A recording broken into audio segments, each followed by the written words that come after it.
BJP के वरिष्ठ नेता और मौजूदा सांसद रमेश बिधूरी हमारे साथ मौजूद हैं। सर, सबसे पहले तो होली मिलन के लिए बहुत बहुत शुभकामनाएं। बहुत बहुत शुभकामनाएं। दिल्ली वासियों को शुभकामनाएं। और होली का पर्व हम सबके लिए यही संदेश लेकर आता है कि हम अपनी संस्कृति को बचाने के लिए किस प्रकार के हमारे पास उदाहरण हैं कि अधर्मी ताकतों का हमेशा सर्वनाश होता है। चाहे दीपावली हो, चाहे होली हो, ये पर्व हमें यही संदेश देते हैं कि अधर्मी ताकतों का अंतोत्गत्वा समापन होता है, धर्म ही आगे बढ़ता है। तो आज कल आपने देखा ना, अधर्म के मार्ग पर केजरीवाल साहब डिक्टेटर के रूप में एक के बाद एक घोटाला किए जा रहे थे, किसी को समझ ही नहीं रहे थे। अधिकारियों को शुरू करके अधिकारियों पर दबाव बनाकर फाइलों पर साइन करवाते थे, खुद अपने साइन नहीं करते थे। और करोड़ों रुपए का जो घोटाला किया, उसका खामियाजा केजरीवाल को होली का पर्व के ऊपर ही भुगतना पड़ा। देखो अब मजे की बात, आप वही मैं कहना चाहते हैं, आपके लिए तो शुभकामनाएं, लेकिन उनके लिए तो अब तो दुर्भाग्य नहीं, सौभाग्य है ना। ये कहीं ना कहीं दिल्ली वालों का सौभाग्य है, मेजॉरिटी के रूप में देखा जाता है। आंदोलन के द्वारा लोगों को गुमराह करके आने वाले जो लोग होते हैं, वो लंबे समय तक नहीं चलते हैं। क्या विचारधारा है आपकी, किस विचार को लेकर चल रहे हैं? आपने कहा मेरे बच्चों की कसम कांग्रेस के साथ नहीं जाऊंगा, आप कांग्रेस के साथ चले गए। आपने जितने वायदे किए, फ्री वाईफाई दूंगा, दे दिया क्या? जमुना साफ कर दूंगा, की क्या? आपने केजरीवाल साहब किया क्या? 957 एमजीडी दिल्ली में पानी है। 10 साल में दिल्ली की आबादी 20 लाख बढ़ गई है। 1 एमजीडी पानी बढ़ाया कहीं आपने? आप केवल खिलौने देकर लोगों को कब तक बहकाते रहोगे? बच्चे को चलाने के लिए खिलौने के साथ साथ दूध भी चाहिए। तो दिल्ली वालों ने देख लिया कि हमको ये गुड़ खिला रहा है और खुद जलेबियां खा रहा है, डकार रहा है। हजार हजार करोड़ के घोटाले केजरीवाल साहब किए जा रहे हैं। तो लगातार ईडी का सम्मन आने के बाद आखिरकार ईडी उनको गिरफ्तार कर ली। अब क्या लगता है कि उनका क्या होने वाला?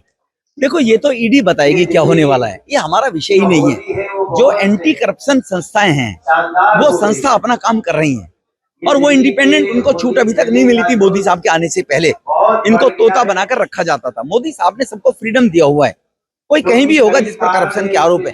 कुछ भाजपा के अंदर ज्वाइन करने वाले नेताओं के नाम लेकर लोगों को गुमराह करते हैं। वो चाहे 13 कांग्रेस के जमाने में जिसके पास भी जो मुकदमे केस थे, वो उससे पहले अदालतों से बरी हो चुके हैं। कोई अंडर ट्रायल नहीं है, कोई भी ऐसा नेता जो भाजपा ज्वाइन कर लिया और अंडर ट्रायल पर मुकदमे चल रहे हैं। तो ये गुमराह करते हैं कि वॉशिंग मशीन है, बीजेपी में जाओगे छूट जाओगे।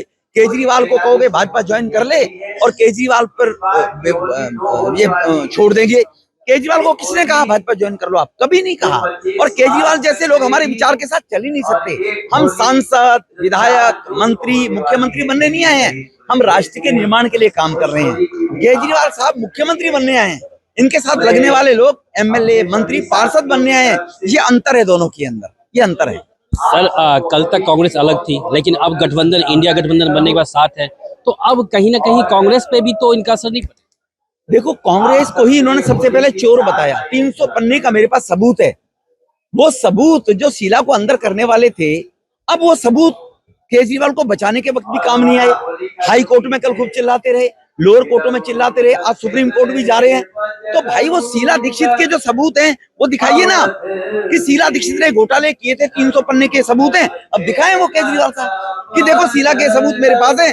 शीला को किसी ने गिरफ्तार नहीं किया, कांग्रेस को मुझे गिरफ्तार कर रहे हैं। लाओ, पेश करो उन सबूतों को केजरीवाल साहब, दूध का दूध, पानी का पानी हो जाएगा। सर, लास्ट सवाल। नॉर्मली अमूमन तो कांग्रेस और आम आदमी पार्टी साथ में चल रही है। उनके 3 एमएलए और एमपी तो अंदर है और मंत्री भी रह चुके हैं। तो अब जो केजरीवाल जी अंदर जाएंगे तो क्या उनकी पार्टी का क्या स्थिति रहेगा? उनका आरोप है लगातार कि बीजेपी जानबूझकर उनके पार्टी को खत्म करने पर लगी हुई और डर गई है। देखो, एक तो ये गलतफहमी लोगों को निकाल दें वो, कि लोग उनके बहकावे में आ जाएंगे। भारतीय जनता पार्टी से लड़कर केजरीवाल कहीं नहीं जीते हैं। अगर वो पंजाब में आए तो कांग्रेस के कुशासन भ्रष्टाचार को हरा कर आए। अगर वो दिल्ली में आए तो शीला दीक्षित के कुशासन तंत्र को, कांग्रेस के तंत्र को हरा कर आए। जहां जहां वो भाजपा के चुनाव लड़े, गोवा में हमने 30वीं बार सरकार बनाई, इनकी जमानतें जब्त हो गई। उत्तराखंड में भाजपा ने दूसरी बार लगातार सरकार बनाई, इनकी 70 में से 68 सीटों पर जमानत जब्त हो गई उत्तराखंड के अंदर। आप उत्तर प्रदेश का उदाहरण देख लीजिए, 400 में से 380 सीटों पर जमानत जब्त हो गई। तो केजरीवाल का आईना देश के लोगों ने, जनता ने दिखाया हुआ है। तो भाजपा का, केजरीवाल का कहां? अब ये तो दीवार पर रेंगने वाली छिपकली अगर चिल्लाकर ये कहने लगे कि मैं मगरमच्छ बनूंगी, मगरमच्छ बनूंगी, तो उसका एक ख्वाब लेना, कहीं को लवे नहीं लगता है, वो दीवार पर रेंगती ही नजर आएगी। बहुत बहुत शुक्रिया हमसे बात करने के लिए। तो हमारे साथ मौजूद थे बीजेपी के वरिष्ठ नेता और मौजूदा सांसद रमेश बिदोरी, जिन्होंने साफ तौर पे कहा है कि लुका छुपी का खेल खत्म हो गया, अब केजरीवाल जी अंदर गए हैं और ईडी पूरी जांच पड़ताल के बाद पूरी कार्रवाई करते हुए उनको जेल में रखेंगे, क्योंकि अगर वो बाहर आते हैं तो सबूतों से छेड़छाड़ कर सकते हैं, इसीलिए ईडी उन्हें बाहर नहीं आने देगी, उन्हें जेल में ही रहना पड़ेगा। अभिषेक नैन, एबीपी लाइव, दिल्ली।